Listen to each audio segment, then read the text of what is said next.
ਅੱਗੇ ਪੜ੍ਹਦੇ ਹਾਂ ਜੀ। ਗੁਰਬਖਸ਼ ਸਿੰਘ ਦੀ ਨਿਬੰਧ ਕਲਾ ਮੇਨ ਟੌਪਿਕ ਵੱਲ ਆਈਏ। ਪਹਿਲਾਂ ਅਸੀਂ ਪੜ੍ਹਿਆ ਕਿ ਉਹਨਾਂ ਨੇ ਕਿਹੜੇ ਵਿਸ਼ਿਆਂ 'ਤੇ ਆਪਣੇ ਵਿਚਾਰ ਦਿੱਤੇ। ਹੁਣ ਅਸੀਂ ਪੜ੍ਹਾਂਗੇ ਉਹਨਾਂ ਦਾ ਲਿਖਣ ਦਾ ਢੰਗ। ਨਿਬੰਧ ਕਲਾ ਐਜ਼ ਏ ਸਾਹਿਤਕਾਰ ਦੇਖੋ ਦੋ ਗੱਲਾਂ ਹੁੰਦੀਆਂ। ਇੱਕ ਗੱਲ ਹੁੰਦੀ ਹੈ ਕਿ ਤੁਹਾਡਾ ਵਿਸ਼ਾ ਕੀ ਆ, ਠੀਕ, ਤੇ ਦੂਸਰੀ ਗੱਲ ਹੈ ਕਿ ਤੁਹਾਡਾ ਕਹਿਣ ਦਾ ਢੰਗ। ਜਿਸ ਤਰ੍ਹਾਂ ਅਸੀਂ ਕਵਿਤਾ ਵਿੱਚ ਕਾਵਿ ਕਲਾ ਪੜ੍ਹੀ ਤੇ ਕਾਵਿ ਕਲਾ ਵਿੱਚ ਅਸੀਂ ਦੇਖਿਆ ਕਿ ਉਹਦੇ ਕੁਛ ਆਪਣੀਆਂ ਯੁਕਤਾਂ ਹੁੰਦੀਆਂ ਆ। ਪ੍ਰਤੀਕ ਕਿਸ ਤਰ੍ਹਾਂ ਵਰਤੇ, ਰਸ ਕਿਹੜੇ ਵਰਤੇ, ਅਲੰਕਾਰ ਕਿਸ ਤਰ੍ਹਾਂ ਦੇ ਵਰਤੇ, ਬਿੰਬ ਕਿਸ ਤਰ੍ਹਾਂ ਦੇ ਵਰਤੇ, ਹੈ ਨਾ, ਇਸ ਤਰ੍ਹਾਂ ਦੀਆਂ ਗੱਲਾਂ, ਭਾਸ਼ਾ ਦੀ ਸ਼ਬਦਾਵਲੀ ਤੇ ਇਹ ਸਾਰੀਆਂ ਗੱਲਾਂ ਕੁਛ ਇਸ ਤਰ੍ਹਾਂ ਦੀਆਂ ਗੱਲਾਂ ਹੀ ਨਿਬੰਧ ਵਿੱਚ ਵੀ ਉਹਨਾਂ ਦੇ ਕਹਿਣ ਦਾ ਢੰਗ ਕਿਸ ਤਰ੍ਹਾਂ, ਉਹਨਾਂ ਦੀ ਲਿਖਣ ਦੀ ਸ਼ੈਲੀ ਕਿਸ ਤਰ੍ਹਾਂ ਦੀ, ਸ਼ੈਲੀ ਮਤਲਬ ਢੰਗ, ਉਹ ਸ਼ਬਦਾਂ ਦੀ ਚੋਣ, ਮਿਠਾਸ ਕਿੰਨੀ ਆ, ਰਸ ਕਿੰਨਾ ਆ। ਓਕੇ, ਹੁਣ ਇਹਨਾਂ ਨਿਬੰਧ ਕਲਾ ਨੂੰ ਸਮਝਣ ਤੋਂ ਪਹਿਲਾਂ ਨਾ ਅਸੀਂ ਇਹ ਦੇਖ ਲਈਏ ਕਿ ਗੁਰਬਖਸ਼ ਸਿੰਘ ਨੇ ਰਸਾਲਾ ਚਲਾਇਆ ਸੀ ਮੰਥਲੀ, ਪ੍ਰੀਤ ਲੜੀ ਉਹਨਾਂ ਦਾ ਰਸਾਲਾ ਸੀ। ਹੁਣ ਇਹ ਰਸਾਲਾ ਆਮ ਜਨਤਾ ਲਈ ਸੀ ਤੇ ਆਮ ਜਨਤਾ ਲਈ ਕੀ ਹੁੰਦਾ ਆ ਕਿ ਉਹਨਾਂ ਨੇ ਕੁਛ ਨਾ ਕੁਛ ਨੌਲੇਜ ਵੀ ਦੇਣੀ ਆ। ਤਾਂ ਇਸ ਪ੍ਰੀਤ ਲੜੀ ਰਸਾਲੇ ਵਿੱਚ ਛਾਪਣ ਹਿੱਤ ਉਹਨਾਂ ਨੇ ਆਪਣੇ ਨਿਬੰਧ ਲਿਖੇ ਸੀ, ਲੇਖ ਲਿਖੇ ਸੀ। ਹੁਣ ਇਹ ਇੱਕ ਪ੍ਰਕਾਰ ਦੀ ਪੱਤਰਕਾਰਿਤਾ ਆ ਤੇ ਪੱਤਰਕਾਰਿਤਾ ਦੀ ਲੋੜ ਨਾ ਇੱਕ ਸਾਹਿਤਕਾਰ ਤੋਂ ਅਲੱਗ ਹੁੰਦੀ ਆ। ਜਿਸ ਤਰ੍ਹਾਂ ਉਹਨਾਂ ਨੇ ਆਪਣਾ ਗਿਆਨ ਦੇਣਾ ਆ, ਆਪਣੇ ਪਾਠਕਾਂ ਨੂੰ ਕੁਛ ਇਸ ਤਰ੍ਹਾਂ ਦੀ ਚੀਜ਼ ਦੇਣੀ ਕਿ ਪਾਠਕ ਪਾਇਆ ਮਹਿਸੂਸ ਕਰੇ, ਠੀਕ। ਪਰ ਫਿਰ ਵੀ ਨਾ ਉਹ ਨਿਰੋਲ ਪੱਤਰਕਾਰ ਨਹੀਂ ਹੈ। ਜਦੋਂ ਉਹਨਾਂ ਨੇ ਆਪਣੀ ਗੱਲਾਂ ਕਹੀਆਂ ਨਾ ਤਾਂ ਅਸੀਂ ਪਾਵਾਂਗੇ ਕਿ ਉਹ ਪਾਠਕ ਨੂੰ ਨਾਲ ਲੈ ਕੇ ਤੁਰਦੇ ਆ। ਪਾਠਕ ਵੀ ਸਹਿਜ ਸੁਭਾਅ ਦੀ ਉਹਦੀ ਪੂਰਤੀ ਹੁੰਦੀ ਆ ਪਾਠਕ ਦੀ, ਤੇ ਉਹਨਾਂ ਦੀ ਗੱਲਾਂ ਦਾ ਕਹਿਣ ਦਾ ਢੰਗ ਇਸ ਤਰ੍ਹਾਂ ਦਾ ਆ ਕਿ ਉਹ ਸਾਹਿਤਕਾਰ ਦੇ ਖੇਤਰ ਵਿੱਚ ਵੀ ਖੜੇ ਹੁੰਦੇ ਆ। ਅਸੀਂ ਪੜ੍ਹਦੇ ਹਾਂ ਜੀ। ਗੁਰਬਖਸ਼ ਸਿੰਘ ਦੇ ਨਿਬੰਧਾਂ ਨੂੰ ਨਿਬੰਧ ਕਲਾ ਦੀ ਦ੍ਰਿਸ਼ਟੀ ਤੋਂ ਪਰਖਣ ਤੋਂ ਪਹਿਲਾਂ ਇਸ ਤੱਥ ਨੂੰ ਜਾਣਨਾ ਲਾਜ਼ਮੀ ਹੈ ਕਿ ਲੇਖਕ ਨੇ ਇਹ ਨਿਬੰਧ ਪ੍ਰੀਤ ਲੜੀ ਵਿੱਚ ਸਮੇਂ-ਸਮੇਂ ਪ੍ਰਕਾਸ਼ਿਤ ਕਰਨ ਹਿੱਤ ਲਿਖੇ ਸਨ।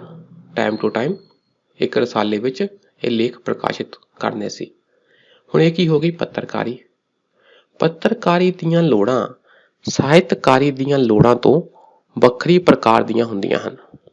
ਸਾਹਿਤ ਵਿੱਚ ਜ਼ਿਆਦਾ ਸੁਹਜ ਸੁਆਜ ਵੀ ਪੜ੍ਹ ਕੇ ਟੇਸਟ ਆਵੇ।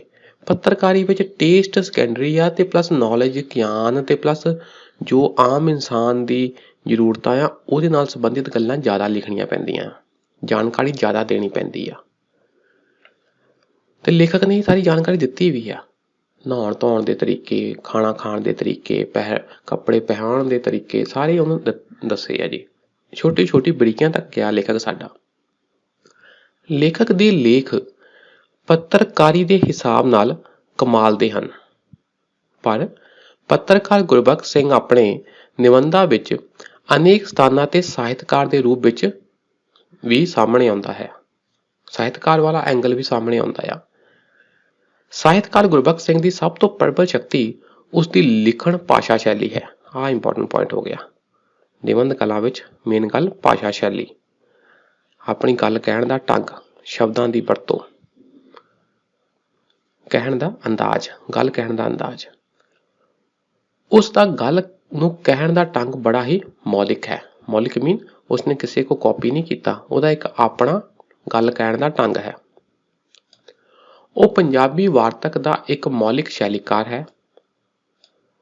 ਉਸਦੇ ਸ਼ਬਦਾਂ ਦੀ ਚੋਣ ਪਾਠਕ ਦਾ ਧਿਆਨ ਖਿੱਚਦੀ ਹੈ। ਸ਼ਬਦਾਂ ਦੀ ਚੋਣ ਇਹ ਵੀ ਬੜੀ ਦਿਲਚਸਪ ਆ। ਸ਼ੈਲੀਕਾਰ ਹੁੰਦਾ ਜੀ ਉਹੀ ਲਿਖਣ ਦਾ ਢੰਗ, ਇਹੀ ਮਾਇੰਡ 'ਚ ਰੱਖਿਓ। ਪਹਿਲੇ ਵਾਰਤਾਕਾਰਾਂ ਦੀ ਤੁਲਨਾ ਵਿੱਚ ਉਸਦੀ ਸ਼ਬਦਾਵਲੀ ਦੀ ਚੋਣ ਵਧੇਰੇ ਲੌਕਿਕ ਤੇ ਸਰਬ ਸਾਂਝੇ ਸਾਂਸਕ੍ਰਿਤਿਕ ਵਿਰਸੇ ਵਿੱਚੋਂ ਉੱਭਰਦੀ ਹੈ। ਇਹ ਗੱਲ ਇੰਪੋਰਟੈਂਟ ਹੋ ਗਈ। ਉਹ ਜਿਹੜੀ ਸ਼ਬਦਾਵਲੀ ਲਈ ਚੋਣ ਆ ਨਾ, ਇਸ ਦੇਖੋ ਇਹਨਾਂ ਤੋਂ ਪਹਿਲਾਂ ਜਿਹੜੇ ਲੋਕ ਵਾਰਤਕ ਲਿਖਦੇ ਸੀ, ਐਸੇ ਵਗੈਰਾ ਲਿਖਦੇ ਸੀ, ਉਹਦੇ ਵਿੱਚ ਧਰਮ ਦਾ ਪ੍ਰਚਾਰ ਜ਼ਿਆਦਾ ਸ਼ਾਮਿਲ ਹੁੰਦਾ ਸੀ ਤੇ ਧਰਮ ਦਾ ਪ੍ਰਚਾਰ ਸ਼ਾਮਿਲ ਹੋਣ ਕਰਕੇ ਉਹਨਾਂ ਦਾ ਜਿਹੜਾ ਦਾਇਰਾ ਨਾ ਉਹ ਧਾਰਮਿਕ ਕੇਂਦਰ ਤੱਕ ਹੀ ਸੀਮਿਤ ਰਹਿ ਜਾਂਦਾ ਸੀ। ਇਸ ਸਭ ਨਾਲ ਕੀ ਹੁੰਦਾ ਸੀਗਾ ਕਿ ਭਾਸ਼ਾ ਦੀ ਜਿਹੜੀ ਉਹ ਪ੍ਰਫੁੱਲਤਾ ਦੇ ਰਾਹ ਨਾ ਉਹ ਥੋੜੇ ਰੁਕ ਜਾਂਦੇ ਆ, ਕਿਉਂਕਿ ਸ਼ਬਦ ਭੰਡਾਰ ਉਹ ਉਨੇ ਕੀ ਸੀਮਿਤ ਦਾਇਰੇ ਵਿੱਚੋਂ ਚੱਕਦੇ ਸੀ ਲੇਖਕ। ਪਰ ਗੁਰਬਖਸ਼ ਸਿੰਘ ਨੇ ਕਿਉਂਕਿ ਜੋ ਆਪਣੀ ਸ਼ਬਦਾਵਲੀ ਆ ਉਹ ਆਮ ਲੋਕਾਂ ਨੂੰ ਸੰਬੋਧਨ ਕਰਨਾ ਸੀ ਆਪਣੀ ਸ਼ਬਦਾਵਲੀ ਨਾਲ, ਤੇ ਇਸ ਕਰਕੇ ਉਸ ਵਿੱਚ ਆਮ ਲੋਕਾਈ ਤੇ ਸਾਡੇ ਸਰਬ ਸਾਂਝੇ ਸਾਂਸਕ੍ਰਿਤਿਕ ਵਿਰਸੇ ਚੋਂ ਸਾਡੇ ਸਾਰਿਆਂ ਦੇ ਸਾਂਝਾ, ਹਿੰਦੂ, ਮੁਸਲਿਮ, ਸਿੱਖ, ਈਸਾਈ ਜਿੰਨੇ ਵੀ ਸਾਰੇ ਪੰਜਾਬ ਵਿੱਚ ਰਹਿੰਦੇ ਸੀ ਜਾਤਾਂ ਧਰਮਾਂ ਦੇ ਲੋਕ, ਉਹਨਾਂ ਦੇ ਸਾਂਝੇ ਸੱਭਿਆਚਾਰ ਵਿੱਚੋਂ ਉੱਭਰਦੀ ਸੀ ਸ਼ਬਦਾਵਲੀ। ਤਾਂ ਇਸ ਕਰਕੇ ਇਹ ਤਾਂ obvious ਆ ਕਿ ਉਹਨਾਂ ਦੀ ਫਿਰ ਸ਼ਬਦਾਵਲੀ ਜ਼ਿਆਦਾ ਕੀ ਆ, ਵਿਸ਼ਾਲ ਹੋਵੇਗੀ, ਉਹਨਾਂ ਦਾ ਘੇਰਾ ਜ਼ਿਆਦਾ ਵਿਸ਼ਾਲ ਹੋਵੇਗਾ। ਠੀਕ। ਪਹਿਲੇ ਸਿੰਘ ਸਬਾਈ ਲੇਖਕ ਇੱਕ ਸੀਮਤ ਜਿਹੀ ਪ੍ਰਕਾਰ ਦੀ ਇਤਿਹਾਸਕ ਸ਼ਬਦਾਵਲੀ ਵਿੱਚ ਘਿਰੇ ਹੋਏ ਸਨ, ਕਿਉਂਕਿ ਉਹ ਇਤਿਹਾਸ ਵਿੱਚੋਂ ਸਿਰਫ ਆਪਣੇ ਧਰਮ ਦੀਆਂ ਗੱਲਾਂ ਹੀ ਜ਼ਿਆਦਾ ਗੌਰਵਸ਼ਾਲੀ ਢੰਗ ਨਾਲ ਪੇਸ਼ ਕਰਦੇ ਸੀ ਵੀ ਸਾਡਾ ਆਹ ਗੌਰਵਸ਼ਾਲੀ ਇਤਿਹਾਸ ਆ। ਠੀਕ। ਇਸ ਸੀਮਿਤ ਸ਼ਬਦਾਵਲੀ ਨਾਲ ਨਾ ਤਾਂ ਪੰਜਾਬੀ ਭਾਸ਼ਾ ਨੂੰ ਭਰਪੂਰ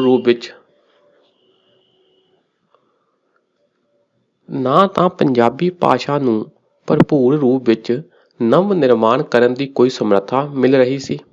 ਠੀਕ ਹੈ, ਪੰਜਾਬੀ ਭਾਸ਼ਾ ਦਾ ਨਵਾਂ ਨਿਰਮਾਣ, ਉਹਦੀ ਪ੍ਰਫੁੱਲਤਾ ਦੇ ਰਾਹ, ਅਤੇ ਨਾ ਹੀ ਬਹੁਪੱਖੀ ਵਿਚਾਰਾਂ ਤੇ ਸਿਧਾਂਤਾਂ ਨੂੰ ਪ੍ਰਗਟਾਉਣ ਲਈ ਸਫਲ ਮਾਧਿਅਮ ਬਣਨ ਦੀ ਸੰਭਾਵਨਾ ਪੈਦਾ ਹੋ ਰਹੀ ਸੀ। ਠੀਕ। ਦੇਖੋ, ਅਲੱਗ-ਅਲੱਗ ਵਿਚਾਰਾਂ ਨੂੰ ਪ੍ਰਗਟਾਉਣ ਲਈ ਅਲੱਗ-ਅਲੱਗ ਪ੍ਰਕਾਰ ਦੀ ਸ਼ਬਦਾਵਲੀ ਚਾਹੀਦੀ ਆ, ਭਾਸ਼ਾ ਸ਼ੈਲੀ ਚਾਹੀਦੀ ਆ। ਠੀਕ। ਉਸ ਗੱਲ ਕਰਕੇ ਇਸ ਲੋੜ ਨੂੰ ਪੂਰਾ ਕਰਨ ਲਈ ਇਹ ਗੁਰਬਖਸ਼ ਸਿੰਘ ਨੇ ਜੋ ਆਪਣਾ ਅਪਰੋਚ ਅਪਣਾਈ ਨਾ, ਉਹ ਜ਼ਿਆਦਾ ਪ੍ਰਭਾਵਸ਼ਾਲੀ ਸੀ।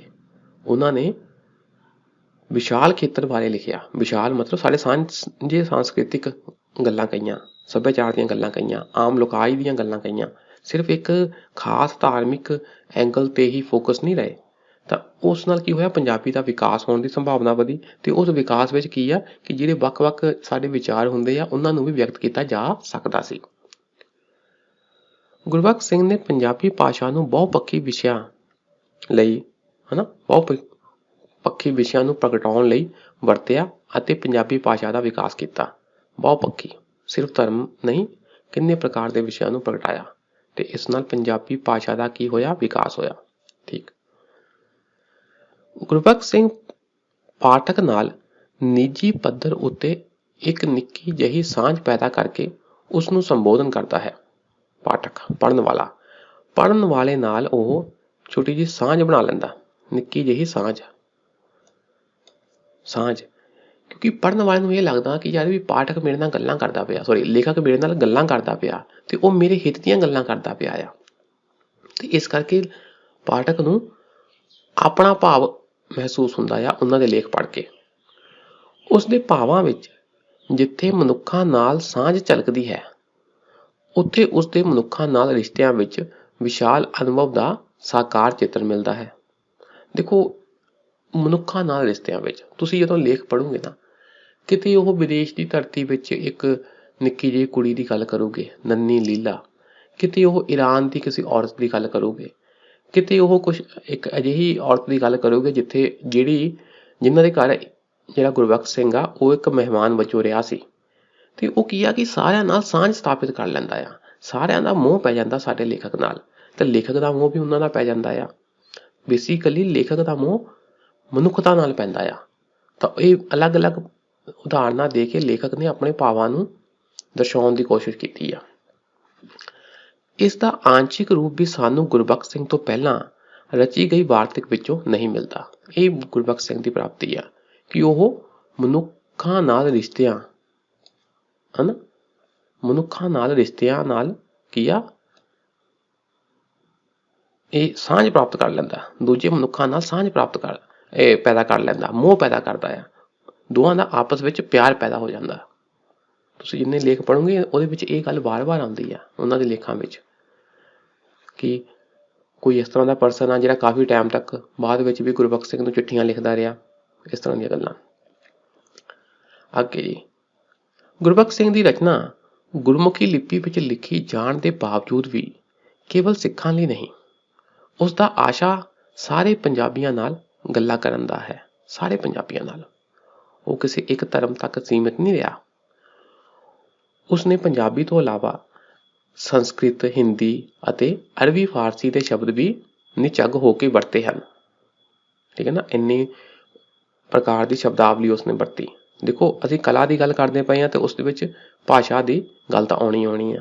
ਤਾਂ ਇਹ ਕੀ ਆ, ਉਹਨਾਂ ਦੀ ਅਲੱਗ-ਅਲੱਗ ਪ੍ਰਕਾਰ ਦੀ ਸ਼ਬਦਾਵਲੀ। ਕਈ ਸ਼ਬਦ ਜਿਉਂ ਦੇ ਤਿਉਂ ਜਿਵੇਂ ਬੋਲੇ ਜਾਂਦੇ ਹਨ ਉਵੇਂ ਹੀ ਵਰਤ ਲੈਂਦਾ ਹੈ। ਜਿਸ ਤਰ੍ਹਾਂ ਮੈਂ ਬੋਲਦਾ ਤੁਹਾਨੂੰ ਉਦਾਹਰਨ ਦੀ ਜਗ੍ਹਾ ਕਈ ਵਾਰ ਐਗਜ਼ਾਮਪਲ ਕਹਿ ਦਿੰਦਾ ਆ। ਠੀਕ, ਇਹ ਤੁਹਾਡੇ ਸਮਝਣ ਲਈ ਤਾਂ ਠੀਕ ਆ, ਪਰ ਐਗਜ਼ਾਮ 'ਚ ਤੁਸੀਂ ਉਦਾਹਰਨ ਨਹੀਂ ਲਿਖਣਾ ਆ। ਉਸੇ ਪ੍ਰਕਾਰ ਸਾਡਾ ਲੇਖਕ ਜੇ ਉਹ ਲੈਕਚਰ ਸ਼ਬਦ ਯੂਜ਼ ਕਰਦਾ ਆ, ਆਮ ਤੌਰ 'ਤੇ ਲੈਕਚਰ ਸ਼ਬਦ ਵਰਤਿਆ ਜਾਂਦਾ ਆ, ਚਾਹੇ ਇਹ ਸ਼ਬਦ ਅੰਗਰੇਜ਼ੀ ਦਾ ਆ, ਪਰ ਉਹ ਲੈਕਚਰ ਦੀ ਥਾਂ ਭਾਸ਼ਣ ਨਹੀਂ ਕਹਿੰਦਾ। ਉਹ ਮਤਲਬ ਕਿ ਸੋਚ ਕੇ ਉਹਦਾ ਪੰਜਾਬੀ ਰੂਪਾਂਤਰਨ ਜਾਂ ਆਪਣਾ ਇੱਧਰਲਾ ਉਰਦੂ ਜਾਂ ਕੁਝ ਹੋਰ ਆਪਣੀ ਲੋਕਲ ਲੈਂਗੁਏਜ ਵਿੱਚ ਰੂਪਾਂਤਰਨ ਕਰਨ ਦੀ ਕੋਸ਼ਿਸ਼ ਨਹੀਂ ਕਰਦਾ। ਜੋ ਲਹਿਜੇ ਵਿੱਚ ਸੁਖਾਲੇ ਤਰ੍ਹਾਂ ਸ਼ਬਦ ਆਉਂਦਾ ਆ, ਜੋ ਪਾਠਕ ਨੂੰ ਉਸਨੂੰ ਲੱਗਦਾ ਕਿ ਪਾਠਕ ਨੂੰ ਆਸਾਨੀ ਨਾਲ ਸਮਝ ਲੱਗ ਜਾਏਗਾ, ਉਹ ਉਸੇ ਲੈਅ ਵਿੱਚ ਆਪਣੀ ਗੱਲ ਕਹਿ ਦਿੰਦਾ ਆ। ਲੈਕਚਰ ਦੀ ਥਾਂ ਉਹ ਭਾਸ਼ਣ ਨਹੀਂ ਕਹਿੰਦਾ। ਜੋ ਸ਼ਬਦ ਉਸ ਦੇ ਭਾਵਾਂ ਦੇ ਵੇਗ ਵਿੱਚ ਆ ਜਾਂਦੇ ਹਨ, ਉਹਨਾਂ ਨੂੰ ਆਪਣੀ ਵਾਰਤਕ ਵਿੱਚ ਪ੍ਰਯੋਗ ਕਰ ਲੈਂਦਾ ਹੈ। ਆਪਣੀ ਫੀਲਿੰਗਸ, ਆਪਣੇ ਭਾਵ ਉਹ ਫਲੋ ਵਿੱਚ ਉਹ ਵਿਅਕਤ ਕਰਦਾ, ਤੇ ਵਿਅਕਤ ਕਰਨ ਲਈ ਜੋ ਸ਼ਬਦ ਉਹਨੂੰ ਢੁਕਵਾਂ ਲੱਗਦਾ, ਕੁਦਰਤੀ ਨੈਚੁਰਲੀ ਫਲੋ ਵਿੱਚ ਉਹ ਉਹੀ ਆਪਣਾ ਸ਼ਬਦ ਵਰਤ ਲੈਂਦਾ। ਅਗਲਾ ਪੈਰਾ ਲਿਖਣਾ ਇੱਥੋਂ ਜੀ। ਉਹਨਾਂ ਨੇ ਆਪਣੀ ਸ਼ਬਦਾਵਲੀ ਵਿੱਚ ਮਿਠਾਸ, ਨਿੱਘ ਅਤੇ ਰਸ ਪੈਦਾ ਕਰਨ ਦਾ ਵੀ ਭਰਪੂਰ ਯਤਨ ਕੀਤਾ ਹੈ। ਇਹੀ ਨਹੀਂ ਕਿ ਸਿੰਪਲ ਗੱਲਾਂ ਕਹਿਤੀਆਂ, ਗਿਆਨ ਦੇਤਾ, ਉਸ ਵਿੱਚ ਮਿਠਾਸ, ਰਸ, ਨਿੱਘ ਇਹ ਵੀ ਪੈਦਾ ਕਰਨ ਦਾ ਯਤਨ ਕੀਤਾ ਹੈ। ਉਹਨਾਂ ਦੀ ਰਚਨਾ ਵਿੱਚ ਬੌਧਿਕ ਸੰਖੇਪਤਾ ਦੇ ਲੱਛਣ ਵਾਲੇ ਵਾਕ ਵੀ ਕਾਫੀ ਮਾਤਰਾ ਵਿੱਚ ਮਿਲਦੇ ਹਨ। ਬੌਧਿਕ ਸੰਖੇਪਤਾ, ਦੇਖੋ ਉਹਨਾਂ ਨੇ ਕੁਝ ਇੰਟੈਲੈਕਚੁਅਲ, ਕੁਝ ਸਮਝਦਾਰੀ ਵਾਲੀ ਗੱਲ ਕਹੀ, ਠੀਕ, ਪਰ ਕਹਿ ਦਿੱਤੀ ਬਹੁਤ ਹੀ ਸੰਖੇਪ, ਬਹੁਤ ਹੀ ਘੱਟ ਸ਼ਬਦਾਂ ਵਿੱਚ। ਇਸ ਤਰ੍ਹਾਂ ਦੇ ਵਾਕ ਵੀ ਕਾਫੀ ਮਿਲਦੇ ਹਨ। ਦੇਖੋ ਜੀ ਉਦਾਹਰਨ ਦੇਖ ਲਓ। ਹਿੰਸਾ ਮੇਰੀ ਵੇਦਨਾ ਹੈ, ਅਹਿੰਸਾ ਮੇਰਾ ਸੁਪਨਾ। ਠੀਕ, ਹਿੰਸਾ, ਵਾਇਲੈਂਸ ਕੀ ਆ, ਸਾਡੇ ਲੇਖਕ ਦਾ ਦਰਦ ਹੈ। ਵਾਇਲੈਂਸ ਉਹਨਾਂ ਨੂੰ ਪਸੰਦ ਨਹੀਂ, ਤੇ ਅਹਿੰਸਾ ਮੇਰਾ ਸੁਪਨਾ, ਨੌਨ ਵਾਇਲੈਂਸ ਮੇਰਾ ਸੁਪਨਾ ਹੈ। ਇੱਥੇ ਲੇਖਕ ਨੇ ਦੱਸਤਾ ਕਿ ਸਾਰੇ ਪਾਸੇ ਅੱਜ ਕੱਲ੍ਹ ਹਿੰਸਾ ਪ੍ਰਧਾਨ ਆ, ਤੇ ਆਹ ਹਿੰਸਾ ਹੋਣੀ ਚਾਹੀਦੀ ਆ, ਤਾਂ ਇਹ ਕੀ ਆ, ਮੇਰਾ ਸੁਪਨਾ ਆ ਕਿ ਆਉਣ ਵਾਲੇ ਸਮੇਂ ਵਿੱਚ ਇਸ ਤਰ੍ਹਾਂ ਹੋਵੇ। ਗੱਲਾਂ ਸ਼ਬਦ ਥੋੜ੍ਹੇ ਵਰਤੇ, ਇੱਕ ਛੋਟੇ ਜਿਹੇ ਭਾਗ ਵਿੱਚ ਹੀ ਵੱਡੀ ਗੱਲ ਕਹਿਤੀ। ਬੌਧਿਕ ਸੰਖੇਪਤਾ, ਇਹ ਪੁਆਇੰਟ ਨੋਟ ਕਰ ਲੈਣਾ, ਬੌਧਿਕ ਸੰਖੇਪਤਾ।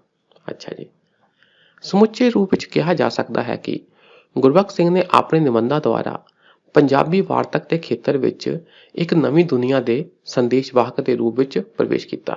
ਵੀ ਉਹਨਾਂ ਨੇ ਸਾਨੂੰ ਇੱਕ ਸੰਦੇਸ਼ ਦਿੱਤਾ ਵੀ ਇਸ ਤਰ੍ਹਾਂ ਦੇ ਪੜ੍ਹੋ, ਇਸ ਤਰ੍ਹਾਂ ਦਾ ਹੋਣਾ ਚਾਹੀਦਾ। ਜਿਹੜਾ ਸੋਚ ਕੇ ਦੇਖੋ ਉਹ ਕਿਸ ਤਰ੍ਹਾਂ ਦਾ ਸੀ ਸੰਕਲਪ, ਪ੍ਰੀਤ ਵਾਲਾ ਸੰਕਲਪ, ਬੇਸਿਕਲੀ ਪ੍ਰੀਤ ਵਾਲਾ ਸੰਕਲਪ, ਜਿੱਥੇ ਮਨੁੱਖ ਦਾ ਦਾਰੂ ਹੋਵੇ, ਇਸ ਤਰ੍ਹਾਂ ਦਾ ਸੰਕਲਪ। ਠੀਕ, ਉਸਨੇ ਪੰਜਾਬੀ ਪਾਠਕਾਂ ਦੀ ਗਿਣਤੀ ਵਿੱਚ ਅਸੀਮ ਵਾਧਾ ਕੀਤਾ। ਪੰਜਾਬੀ ਦੇ ਪਾਠਕ, ਪੰਜਾਬੀ ਭਾਸ਼ਾ ਵਿੱਚ ਲਿਟਰੇਚਰ ਨੂੰ ਪੜ੍ਹਨ ਵਾਲੇ। ਇਹਨਾਂ ਤੋਂ ਪਹਿਲਾਂ ਖਾਸ ਨਾਮ ਭਾਈ ਵੀਰ ਸਿੰਘ ਤੇ ਨਾਨਕ ਸਿੰਘ ਦਾ ਆਉਂਦਾ ਹੈ। ਇਹ ਦੋ ਰਾਈਟਰਾਂ ਤੋਂ ਬਾਅਦ ਜੇ ਕਿਸੇ ਦਾ ਨਾਮ ਆਉਂਦਾ ਆ ਜਿਸ ਨੇ ਪੰਜਾਬੀ ਪਾਠਕਾਂ ਦੀ ਗਿਣਤੀ ਵਿੱਚ ਬਹੁਤ ਜ਼ਿਆਦਾ ਵਾਧਾ ਕੀਤਾ, ਤਾਂ ਉਹ ਹੈ ਗੁਰਬਖਸ਼ ਸਿੰਘ ਜੀ। ਉਹਨਾਂ ਦੀ ਨਿਬੰਧ ਰਚਨਾ ਨਾਲ ਪੰਜਾਬੀ ਵਾਰਤਕ ਸਾਹਿਤ ਵਿੱਚ ਗੌਰਵਮਈ ਵਾਧਾ ਹੋਇਆ ਹੈ। ਵਾਰਤਕ ਮੀਨ ਇਹੀ ਗਦ ਸਾਹਿਤ। ਮੈਂ ਦੱਸਿਆ ਕਿ ਇੱਕ ਹੁੰਦੀ ਕਵਿਤਾ, ਉਹ ਥੋੜ੍ਹੀ ਲੈਅ 'ਚ ਲਿਖੀ ਜਾਂਦੀ ਆ। ਜੇ ਗੱਲਾਂ ਸਿੱਧੀਆਂ ਕਹਿ ਦਿੱਤੀਆਂ ਜਾਣ, ਉਹਨੂੰ ਕਹਿੰਦੇ ਜੀ ਵਾਰਤਕ। ਗਦ ਜਿੱਦਾਂ ਕਹਾਣੀ ਹੋ ਗਈ, ਲੇਖ ਹੋ ਗਏ, ਇਹਨੂੰ ਕਹਿੰਦੇ ਵਾਰਤਕ। ਨਾਵਲ ਹੋ ਗਿਆ, ਇਹ ਹੋ ਗਈ ਵਾਰਤਕ। ਇਹਨਾਂ ਪ੍ਰਾਪਤੀਆਂ ਦੇ ਆਧਾਰ ਉੱਤੇ ਗੁਰਬਖਸ਼ ਸਿੰਘ ਨੂੰ ਪੰਜਾਬੀ ਨਿਬੰਧਕਾਰਾਂ ਦੀ ਮੋਹਰਲੀ ਕਤਾਰ ਵਿੱਚ ਖੜਾ ਕੀਤਾ ਜਾ ਸਕਦਾ ਹੈ। ਇਸ ਤਰ੍ਹਾਂ ਸਿਫਤ ਕਰ ਦੇਣੀ ਕਿ ਉਹਨਾਂ ਨੂੰ ਪੰਜਾਬੀ ਨਿਬੰਧਕਾਰਾਂ ਦੀ ਮੋਹਰਲੀ ਕਤਾਰ ਵਿੱਚ ਖੜਾ ਕੀਤਾ ਜਾ ਸਕਦਾ ਹੈ। ਇੰਨੀਆਂ ਉਹਨਾਂ ਦੀਆਂ ਵੱਡੀਆਂ ਵੱਡੀਆਂ ਪ੍ਰਾਪਤੀਆਂ ਆ। ਇਸ ਤਰ੍ਹਾਂ ਕੁਛ ਉਹਨਾਂ ਦੀ ਸਿਫਤ ਕਰਦੇ ਹੋਏ ਤੁਸੀਂ ਕਨਕਲੂਡ ਕਰ ਦੇਣਾ। ਠੀਕ ਹੈ ਜੀ, ਅੱਜ ਲਈ ਇੰਨਾ ਹੀ ਰਹਿਣ ਦਿੰਦੇ ਹਾਂ ਜੀ। ਸਤਿ ਸ਼੍ਰੀ ਅਕਾਲ ਜੀ।